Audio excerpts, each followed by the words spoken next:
Hello friends, welcome back to our YouTube channel. Today is day 4 of TCS NQT coding questions. Before that I already make 3 videos regarding TCS NQT coding exam. If you not see that video, I provide the link of playlist. Please go through those videos. Those videos are very helpful for your TCS NQT exam. In first video I discussed about the interface of TCS compiler and what are the tips for solving problems. So आज जो हम problem discuss करने वाले हैं वो basically 3 problems को हम discuss करने वाले हैं। तो बिना टाइम वेस्ट करते हुए चलिए हम सीधे प्रॉब्लम्स पे चलते हैं। तो हमारी पहली प्रॉब्लम्स में दिया है गिवन अ सॉर्टेड एरे, यानी कि हमको पहले से एक सॉर्टेड एरे दे दिया गया है जिसकी साइज n है। The goal is to rearrange the array so that all distinct elements appear at the beginning. हमारा गोल ये है कि हमें एरे को रीअरेंज करना है और इस तरीके से करना है कि जो डिस्टिंक्ट एलिमेंट, यानी कि हमें डुप्लीकेट एलिमेंट को नहीं रखना है और उनको एक सॉर्टेड आर्डर में बिगनिंग से लगाना है। Additionally return the length of this distinct sorted सब एरे, और इसके बाद हमको इस सॉर्टेड एरे की लेंथ को भी रिटर्न करना है। ओके, जैसे यहाँ पे इन्होंने एग्जांपल में दिया है एक एरे है जिसमें एलिमेंट है 2 2 2, यानी कि सारे 2 हैं तो एक डिस्टिंक्ट एलिमेंट यानी कि यूनिक एलिमेंट सिर्फ 2 हो तो सिर्फ 2 को रिटर्न कर दिया गया। ओके, दूसरे एग्जांपल में 1 2 2 3 4 4 4 5 5 इस तरीके से एलिमेंट दिए गए। आउटपुट हमारा क्या है 1 2 3 4 5, कोई भी डुप्लीकेट एलिमेंट को रिटर्न नहीं किया गया है। ओके, तो एक प्रॉपर्टी आपको सेट की पता होगी। सेट कैसा है डाटा टाइप होता है? सेट एक इस तरीके का डाटा टाइप होता है जो सिर्फ यूनिक वैल्यू को ही स्टोर करता है। तो यानी कि इस प्रॉब्लम को सॉल्व करने के लिए हम सेट का यूज कर सकते हैं, सेट डाटा सेट का, because the property of set is that it always store the only unique values. Okay, so यदि आपको लैंग्वेज से रिलेटेड कोई बैरियर है, लाइक आप पाइथन या सी प्लस प्लस या जावास्क्रिप्ट में कोड करते हैं, तो आप हम सिंपल से कमेंट लिख दीजिए कि भैया ये हमको ये कोड इस लैंग्वेज में प्रोवाइड करा दीजिए, तो मैं उस लैंग्वेज में आपको वो कोड दे दूंगा। फिलहाल मैं जो मैं कोड करने जा रहा हूँ वो जावा लैंग्वेज में करने जा रहा हूँ।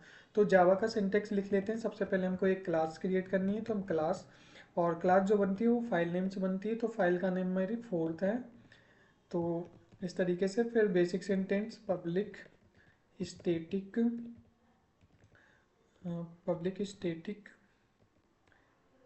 void main string args। So basic this is the basic syntax. तो आप जिस भी लैंग्वेज में कोड करते हैं आपको उस लैंग्वेज का बेसिक आना चाहिए। यहाँ पे हम अपनी स्कैनर क्लास का ऑब्जेक्ट बना लेते हैं। स्कैनर क्लास का ऑब्जेक्ट हमें इनपुट लेने के लिए बनाना पड़ता है जावा लैंग्वेज में। तो हम इस स्कैनर क्लास का ऑब्जेक्ट बना लिया। अब हमें क्या करना है, इस स्कैनर क्लास को इंपोर्ट करना है। बेसिकली वी एस कोड में ऑलरेडी इंपोर्ट हो गई है, चाहे तो इसे हम डायरेक्ट भी इंपोर्ट कर सकते हैं। ठीक है, अब सबसे पहले हमें एरे का साइज इनपुट कराना है। तो हम मान लिए इंट एन वेरिएबल ले लेते हैं जो हमारा एरे का साइज होने वाला है, और S C dot next int in the function which is required for taking integer value in Java. It is to it define size of the array। इसके बाद हम एरे के एलिमेंट को इनपुट करेंगे। तो एरे के एलिमेंट को input करने के लिए सबसे पहले हमें एक एरे को डिक्लेयर करना है। तो int ARR equal to new int, और एरे का हमारा साइज होने वाला है n। इसके बाद में एरे के एलिमेंट को हमको एरे में एलिमेंट को पुट करना है, तो उसके लिए हमको एक लूप लगाना पड़ेगा। इंट आई इक्वल टू 0 से चलेगा, कहाँ तक चलेगा, n तक चलेगा। एक बार में वैल्यू कितनी इंक्रीमेंट होगी 1। एरे में एलिमेंट को पुट करने के लिए हम क्या करेंगे, ARR ऑफ आई, मतलब ARR ऑफ आई में वैल्यू क्या डाल देंगे, S C dot next into, जो कि हम वैल्यू इनपुट लेने वाले हैं। तो इस तरीके से हमारे एरे में एलिमेंट पुट हो जाएंगे। ठीक है, अब हमको क्या करना है, हमको इस एरे से जो एलिमेंट है उनको डिस्टिंक्ट करना। चाहें तो हम इसके लिए एक फंक्शन भी लिख सकते हैं, लेकिन फिलहाल में हम इसी में पूरा कोड लिखते हैं। तो सबसे पहले हमको एक सेट के लिए डिक्लेयर कर लेना है एज सेट, और कैसा होने वाला है, इंटीजर का होने वाला है, और इसका नाम हम सेट रख लेते हैं equal to new hash set. तो इस तरीके से हमने एक सेट को डिक्लेयर कर लिया। अब हमको क्या करना है, सेट में एलिमेंट को पुट करना है। तो सेट में एलिमेंट को पुट करने के लिए हम एरे को ट्रिवर्स करेंगे, तो यहाँ पे हम फॉर लूप लगाते हैं। इंट नम एरे। ओके, ये तो इस तरीके से हमने ये लूप लगा दिया। अब हम सेट में एलिमेंट को क्या कर देंगे, ऐड कर देंगे। ओके, तो इस तरीके से ये सेट में हमारे एलिमेंट ऐड हो गए। ठीक है, अब हमको क्या करना है, हमको सेट को प्रिंट कराना है। ठीक है, तो सेट को हम किस तरीके से प्रिंट करा सकते हैं, सेट को चाहें तो हम डायरेक्टली भी प्रिंट करा सकते हैं। तो यस आउट करके हम सेट को डायरेक्टली प्रिंट करा देते हैं। उसके बाद हमको सेट का साइज भी प्रिंट कराना है। तो जैसे हमसे पूछा गया था, तो हम सेट डॉट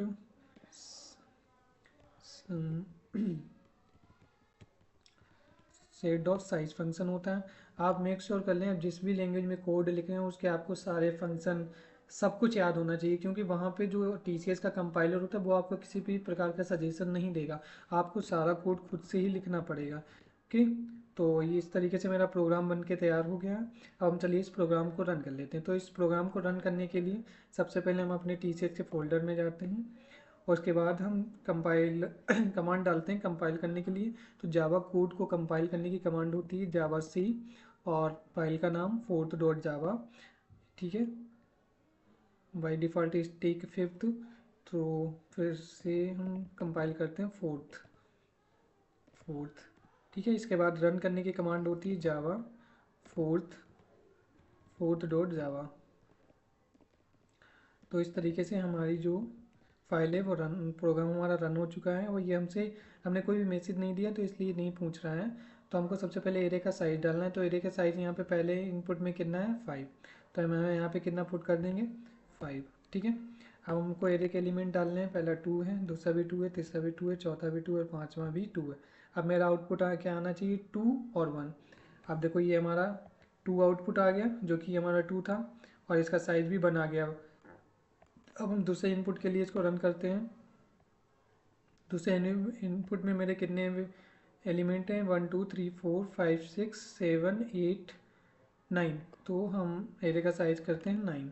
एलिमेंट को पुट करते हैं, पहला है 1, फिर 2, फिर 2, फिर 3, फिर 4, फिर 4, फिर 4, फिर 5, फिर 5। ओके, तो हमारा आउटपुट क्या आने वाला 1 2 3 4 5 और साइज कितना 5 आने वाला। तो देखो मेरा आंसर क्या आ रहा है 1 2 3 4 5 और 5। तो इस तरीके से हमारी इस प्रॉब्लम को हमने सॉल्व कर लिया। अब हम चलते हैं अपनी सेकंड प्रॉब्लम के ऊपर। ठीक है, तो सबसे पहले इस कोड को कर देते हैं कमेंट। ओके, क्योंकि हमको इसी फाइल में दूसरा कोड लिखना है। तो इस वो हमने कोड को कर दिया कमेंट। अब हम अपनी दूसरी प्रॉब्लम पे चलते हैं। दूसरी प्रॉब्लम को लाइक इस तरीके से दिया है, इन द किंगडम ऑफ ए कोडलेंट। ठीक है, यानी कि एक कोई किंगडम है कोडलेंट नाम से। आपको ये भी ध्यान रखना पड़ेगा कि वहाँ पे जो प्रॉब्लम्स आती हैं वो ज़्यादातर स्टोरी बेस्ड प्रॉब्लम्स आती हैं। ठीक है, लेकिन आपको सिर्फ लॉजिक फाइंड आउट करना है, बस कोड लिखना है। एक बार अगर जो आप लॉजिक समझ जाते हैं तो कोड आप आसानी से लिख सकते हैं। The king has a magic grid. King के पास एक magic grid of size N into N, यानी कि इसमें हमें मैट्रिक्स दी गई है basically. Each cell of the grid contains a number. Grid का जो ईच सेल है वो एक नंबर को रिप्रेजेंट करता है। अब warrior start from the top left corner. एक वॉरियर है जो कि टॉप लेफ्ट कॉर्नर से स्टार्ट करता है and must reach the bottom right corner, और उसको बॉटम राइट कॉर्नर तक जाना है। ओके, ठीक है। रूल्स क्या हैं, the barrier can only move right और डाउन। जो बैरियर है या तो वो केवल राइट में मूव कर सकता है या डाउन में मूव कर सकता है। The barrier collects all numbers from the cells he passes. और वो मतलब जो सेल के जितने भी एलिमेंट्स और नंबर्स होंगे उनको कलेक्ट करेगा जिन जिन वो सेल से होके जाएगा।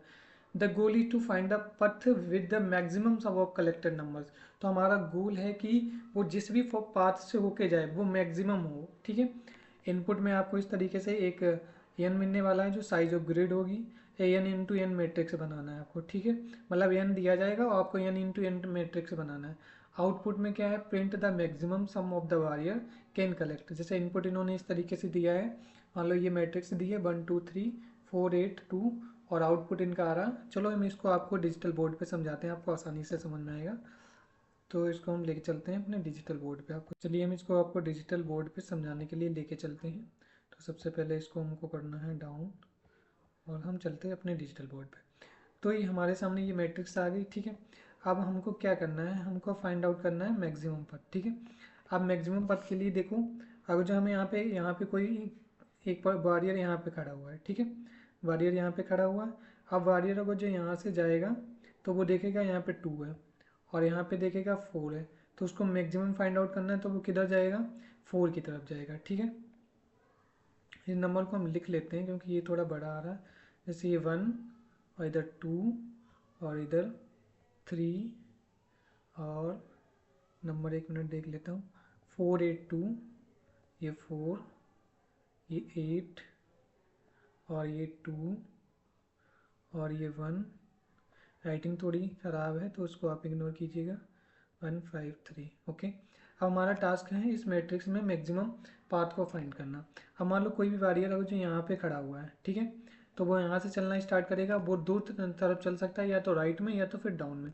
अगर जो वो राइट में चलता है तो उसको मिलेगा 2, जो कि 2 मिलेगा। ठीक है, तो वो पहले 2 को देखेगा, फिर वो डाउन देखेगा तो उसको 4 मिलेगा। तो 2 और 4 में कौन ज़्यादा है, ऑब्वियसली 4 ज़्यादा है, तो वो फिर डाउन जाएगा। तो हमारा पहला पथ क्या हो गया, 1 से लेकर 4 तक हो गया। ठीक है, अब वो 4 पे आ गया, वॉरियर हमारा यहाँ पे आ गया। अब देखेगा वो राइट में देखेगा तो उसको 8 मिलेगा। ठीक है, राइट में उसको कितना मिलेगा, 8 मिलेगा। डाउन में उसको कितना मिलेगा, 1 मिलेगा। तो यानी कि वो डाउन तो नहीं जाएगा, तो वो राइट जाएगा। तो अब उसको 8 मिल गया तो वो राइट जाएगा, क्योंकि उसको मैक्सिमम नंबर फाइंड आउट करना है। तो उसको 8 मिल गया। ओके, अब वो 8 पे आ गया। अब वॉरियर हमारा यहाँ पे खड़ा हुआ है।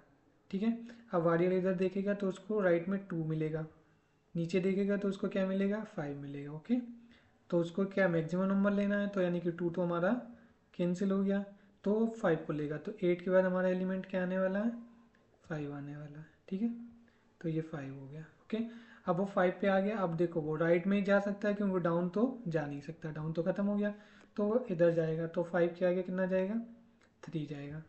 और हमको क्या करना है, इनका सम निकाल के दे देना है। 1 और 4 कितना हुआ, 5 5 और 8 13, 13 और 5 कितना हुआ, 18, 18 और 3 कितना हुआ, 21। ठीक है, इस प्रॉब्लम को हम कर लेते हैं कोड।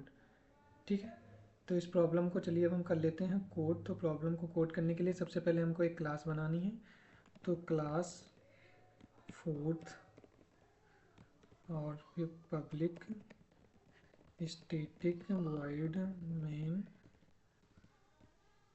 String args।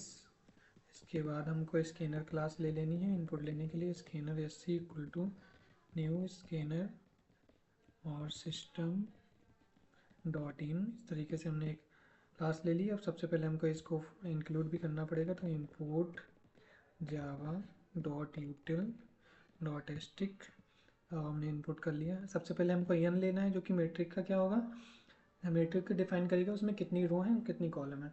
ये आपको पहले से बता दिया गया कि इसके रो और कॉलम बराबर ही होने वाले हैं। तो सबसे पहले हमें इंट एन ले लेते हैं और S C dot next int, ये फंक्शन हमने इंटीजर को इनपुट करने के लिए ले लिया।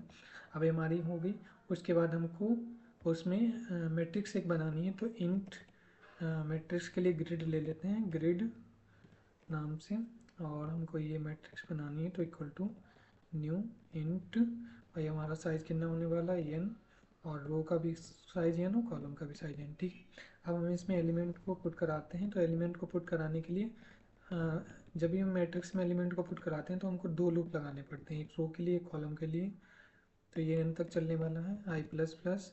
इसके बाद हम दूसरा लूप लगाएंगे 4 इंट आई इक्वल टू 0 से आई इज लेस देन एन तक, और आई प्लस प्लस। ओके, अब मैट्रिक्स में एलिमेंट को एंटर कराना है तो ग्रिड आई और जे, और यहाँ पे ग्रिड आई जे ले लिया। और कैसे लेंगे, S C dot next int. तो इस तरीके से हमारे ग्रिड में एलिमेंट को हमने क्या कर लिया, पुट कर लिया। यहाँ पे हम वेरिएबल जे ले लेते हैं क्योंकि आई तो ऑलरेडी मैंने ले लिया है, तो ये ले लिया हमने। ठीक है, जे। तो इस तरीके से हमारे एलिमेंट क्या होंगे, हमारे एलिमेंट जो हैं ग्रिड के अंदर आ जाएंगे। ठीक है, अब हमारा टास्क क्या है, हमारा ये टास्क है कि हमको मैक्सिमम सम फाइंड आउट करना है पर। ठीक है, तो हम एक वेरिएबल ले लेते हैं इंट मैक्स सम, जिसमें हम अभी फ़िलहाल में 0। तो हमने वेरिएबल बना लिया मैक्स सम। अब हम लगाते हैं वाइल लूप। वाइल लूप क्या करेगा, जो हमारे पूरे प्रोग्राम को ट्रेवर्स करेगा, फिर हमको मैक्स सम तो हम लगाएंगे वाइल। ठीक है, वाइल लूप में कंडीशन क्या होनी पड़ेगी, कंडीशन देखो हमको कहाँ से कहाँ तक चलाना है। हमको चलाना है आई इक्वल टू 0 से और n-1 तक, और जे में भी हमको वही कंडीशन रखेंगे। ठीक है, तो हम क्या करेंगे, i is less than n minus one और j is less than n minus one. ठीक है, इनमें से कोई सी भी एक कंडीशन सही है तो चलता रहेगा। ठीक है, अब पहली कंडीशन में हम क्या देखेंगे, इफ़ आई, यदि आई की जो वैल्यू है वो किसके बराबर हो जाती है, n माइनस वन के हो जाती है, यानी कि लास्ट में पहुंच जाता है n माइनस वन। ठीक है, तो हमको क्या करना है, इस कंडीशन में हमको किसको इंक्रीज करना पड़ेगा, इस कंडीशन में हमको इंक्रीज करने पड़ेगा j की वैल्यू को। ठीक है, तो j की वैल्यू को हमने इंक्रीज कर दिया। ठीक है, अब यहाँ पे हम वेरिएबल ले लेते हैं i int i equal to zero comma j equal to zero. ठीक है, दूसरा केस हमारा क्या होगा, एल शेप हमारा केस क्या होगा, एल शेप में हमारा केस होगा कि अगर जो j की वैल्यू हो जाती है मान लो n माइनस वन के, तो हमको किसको प्लस कर देना है, किसको प्लस कर देना है, j की वैल्यू में हमको i को प्लस कर देना है। ठीक है, यदि हम मान लो लास्ट कॉलम में पहुंच जाते हैं तो अब हमको डाउन में जाना है। ठीक है, तीसरी कंडीशन में एल्स में क्या हो सकता है, एल्स केस में क्या होगा, अब एल्स केस में हम चेक करेंगे कि हमको किधर जाना है, तो एल्स में फिर हम इफ़ लगाएंगे। इफ़ किस लिए लगाएंगे, हम ये डिफाइन करेंगे कि हमको कौन बड़ा है, तो सबसे पहले ग्रिड। ठीक है, ग्रिड का आई, ओके, ग्रिड आई और जे की वैल्यू जे प्लस वन। ठीक है, इज ग्रेटर देन किससे, ग्रिड आई प्लस वन और जी। ठीक है, इसका मतलब क्या हो गया, इसका मतलब हो गया जे प्लस वन कर रहे हैं, यानी कि राइट वाला जो एलिमेंट बड़ा है डाउन वाले एलिमेंट्स, राइट का एलिमेंट बड़ा है डाउन वाले एलिमेंट से, तो हमको किस तरफ जाना पड़ेगा, हमको ऑब्वियसली राइट में जाना पड़ेगा। ठीक है, तो सबसे पहले हमको किधर जाना पड़ेगा, राइट में जाना पड़ेगा, तो हम राइट में जाने के लिए किसको कर देंगे, जे को प्लस प्लस प्लस कर देंगे, तो j plus plus. Okay, else condition में क्या होगा, हमको आई को प्लस कर देना है, हमको डाउन में जाना है, तो एल्स कंडीशन हमने आई को प्लस प्लस कर दिया। ओके, तो इन दोनों, और फिर उसके बाद हमको सम क्या करना है, जो भी ग्रिड और आई जे हमारी होगी उसको हमें सम कर देना है, तो यहाँ पे लूप के बाहर लिखेंगे max sum equal to max sum plus grid. अब ग्रिड की हमारे वो चेंज हो जाएगी, जो भी है ग्रिड में आई और जे पोजीशन पे। अभी मैं आपको इसको पूरी बिल्कुल क्लियर तरीके से समझाऊंगा, आपको बहुत अच्छी तरीके से समझ में आ जाएगा। तो ठीक है, तो इस तरीके से हो जाएगा। अब हम क्या करेंगे, मैक्स सम को प्रिंट करा लेंगे, तो यस आउट मैक्स सम। ओके, तो चलिए इस प्रोग्राम को पहले रन करा के दिखा देते हैं आपको। जावा सी फोर्थ डॉट जावा, और इसको रन कराने के लिए जावा फोर्थ डॉट जावा। ठीक है, हम साइज इनपुट करते हैं 3, एलिमेंट इनपुट करने पड़ेंगे, तो एलिमेंट हम इसी के इनपुट कर देते हैं 1 2 3 4 8 2 1 5 3। आउटपुट हमारा कितना आ रहा है, देखो 21 आ रहा है। ठीक है, आगे तो यानी कि हमारा अप्रोच सही है। अब हम देखो इसको आपको आसानी से समझाते हैं। ये हमारा वाइल लूप, यहीं से आपको समझने में थोड़ी प्रॉब्लम हुई होगी। हमने मान लो मैक्स सम में, सबसे पहले हम यहाँ पे लिख लेते हैं हमारे जो वो एलिमेंट हैं। पहले क्या है, 1 2 3। ठीक है, और दूसरा एलिमेंट क्या है, 4 8 2 4 8 2। फिर क्या है, 1 5 3 1 5 3। ओके, अब हमने मैक्स सम में हमने क्या डाल दिया, मैक्स सम में हमने ग्रिड का जीरो यानी कि 1 डाल दिया, आई की वैल्यू जीरो, जे की वैल्यू जीरो। लूप हमका हमारा कब तक चलेगा, जबकि आई की वैल्यू एन से छोटी रहेगी तब तक हमारा लूप चलेगा। Okay, if I equal to N minus one, यानी कि आई की वैल्यू मान लो लास्ट में पहुंच जाती है, तब हमको किधर बढ़ना पड़ेगा, नीचे का तो बढ़ने का ऑप्शन है नहीं मेरे पास, तो अब हम किस साइड में बढ़ेंगे, राइट साइड में, तो हमने इसलिए जे को प्लस प्लस कर दिया। ठीक है, दूसरी कंडीशन में इफ़ जे की वैल्यू एन माइनस वन, मान लो जे यहाँ पे पहुँच जाता है, तो हमारे पास क्या, जे को जो यहाँ पे पहुँच जाता है लास्ट कॉलम में, तो हमारे पास और राइट में जाने की जगह है नहीं है, तो हम कहाँ जाएंगे, तो हमको ऑब्वियसली डाउन जाना पड़ेगा, तो हमने आई की वैल्यू को इंक्रीज कर दिया। ठीक है, तो दो कंडीशन इस तरीके से सेटिस्फाई हो गई। फिर हम एल्स केस में, अगर जो ये दोनों कंडीशन नहीं होती तो हमारी तीसरी कंडीशन हम ये देखेंगे कि ग्रिड आई जे प्लस वन, यानी कि आई की वैल्यू मान लो अभी जीरो है और जे की वैल्यू यानी कि 2 को पॉइंट आउट कर रहा है, तो ये 2 और यहाँ पे i+1 चाहिए, ये 4 को पॉइंट आउट कर रहा है। तो इनमें से कौन बड़ा है?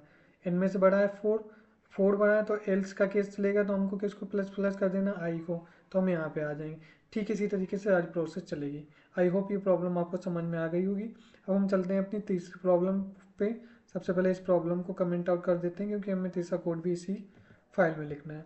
तो तीसरी प्रॉब्लम को पढ़ते हैं। तो तीसरी प्रॉब्लम में लिखा गया है, you have an old typewriter, okay, with some broken keys. तुम्हारे पास एक पुराना टाइपराइटर है जिसमें कुछ की हैं जो टूट गई हैं। The working keys are given in string, working keys को स्ट्रिंग में दिया गया है। And you must find out if you can type a given word. Okay, rule क्या है, यू आर गिवन 2 स्ट्रिंग्स, आपको 2 स्ट्रिंग्स दी जाएंगी। पहली होगी working key, string containing all working keys, और दूसरी होगी word, the word you want to type. Basically इस प्रॉब्लम में आपको 2 स्ट्रिंग्स दी जाएंगी, एक तो वर्किंग कीज यानी कि जो की काम कर रही होंगी वो, दूसरा जो वर्ड दिया जाएगा जो तुम्हें टाइप करना है। ओके, दूसरा तुम्हें जो वर्ड प्रोवाइड किया जाएगा जो तुमको टाइप करना है। यदि इनपुट में ए स्ट्रिंग वर्किंग थे, ये string word, output print yes if the word can be typed. Okay, यदि वर्ड को तुम टाइप कर सकते हो तो तुमको यस प्रिंट कर देना है, अदरवाइज तुमको नो प्रिंट कर देना है। बहुत सिंपल प्रॉब्लम है। ठीक है, हमको देखो क्या करना है। हमको मान लो जैसे इनपुट ए में इन्होंने वर्किंग की दी गई ABCD, बट इन्होंने दिया है बेड, तो हम क्या बेड को टाइप कर सकते हैं? तो हमारा देखो बी भी वर्किंग में चल रहा है, ए भी चल रहा है और डी भी, तो हमको कर सकते हैं। आउटपुट हमारा क्या आ रहा है, ये सारा। दोबारा में देखो XYZ दिया गया और हमको स्ट्रिंग क्या दी गई, हेलो, तो ये हेलो XYZ एक भी वर्ड मिल रहा है, नहीं मिल रहा है, तो आउटपुट हमारा क्या आ जाएगा, नो आ जाएगा। ठीक है, तो चलिए इस प्रॉब्लम को कोड कर लेते हैं। सबसे पहले क्लास 4th, और इसके बाद public static void main string args, ये जावा का सिंटेक्स है। फिर हम scanner class for taking input, scanner S equal to new scanner system dot in, system dot in. तो इस तरीके से हमारा इनपुट हो गया। अब इसको हमको करना, इनपुट ऑलरेडी हो गया। सबसे पहले हमको वर्किंग कीज लेनी है। ठीक है तो string working keys equal to SC dot next. ठीक है, नेक्स्ट फंक्शन हमारा क्या करेगा, देखो ये 2 फंक्शन होते हैं, एक तो नेक्स्ट, एक तो नेक्स्ट लाइन फंक्शन भी होता है, नेक्स्ट लाइन। तो दोनों ये इनपुट स्ट्रिंग को लेने के लिए यूज होते हैं, लेकिन अब आपको कमेंट में बताना कि नेक्स्ट लाइन का भी यूज होता है, नेक्स्ट का भी यूज होता है। ठीक है, तो यहाँ पे हमने नेक्स्ट फंक्शन को ले लिया है। दूसरी हमको स्ट्रिंग इनपुट करनी है, स्ट्रिंग, और इसको वर्ड ले लेना है जो हमको टाइप करना है, स्ट्रिंग वर्ड, और इसमें भी हम SC डॉट नेक्स्ट। ठीक है, अब हमको ये, तो यहाँ तक हमने दोनों स्ट्रिंग को इनपुट करा लिया। अब हम चेक करेंगे कि वर्ड के जो लेटर हैं वो हमारे किस किस में वर्किंग कीज में एग्जिस्ट करते हैं या नहीं। ठीक है, तो सब उसके लिए हमको फॉर लूप लगाना है। For int i equal to 0, i is less then कहाँ तक, वर्ड डॉट लेंथ तक चलेगा, LENGTH length i plus plus. ठीक है, इसके बाद हमको क्या कर देना है, हमको चेक करना है पहले char CH equal to word dot char at i. ठीक है, इसके बाद हमको इफ़ कंडीशन लगानी है। तो इफ़ कंडीशन में हम क्या देंगे, वर्किंग कीज। ठीक है, working keys dot index of CH equal to -1। ठीक है, तो इस कंडीशन में हमको प्रिंट कर देना है नो। इस कंडीशन में नो प्रिंट करके हमको तुरंत रिटर्न कर देना है।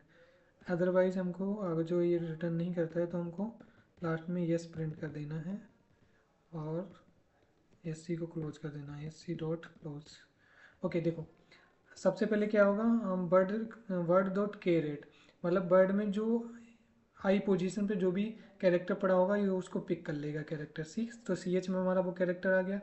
अब हम working keys dot index of, ये देखेंगे कि वर्किंग कीज में किसी भी इंडेक्स पे वो कैरेक्टर पड़ा हुआ है। अगर जो नहीं पड़ा हुआ है तो इंडेक्स ऑफ फंक्शन क्या करता है, अगर जो वो कैरेक्टर पड़ा हुआ है तो उस कैरेक्टर की पोजीशन को रिटर्न करता है, अन्यथा -1। तो यदि अगर जो वो कैरेक्टर नहीं पढ़ा होगा तो वो -1 को रिटर्न करेगा। इसका मतलब क्या हो गया, वो जो कैरेक्टर है वो हमारी वर्किंग कीज में नहीं है तो हम वर्ड को प्रिंट नहीं करा सके, तो सिंपल मैसेज दे दिया हमने। तो चलिए इस प्रॉब्लम को रन कर लेते हैं। जावा सी फोर्थ डॉट जावा, ओके। इसको रन करने के लिए जावा फोर्थ डॉट जावा, ठीक है। तो ये हमारी रन हो गई। तो हम सबसे पहले वर्किंग कीज में इसी को देख लेते हैं। इनपुट में मेरा पहला क्या है ABCD, तो ABCDE, और वो क्या है VAD, ये सारा फिर से रन कर लेते हैं।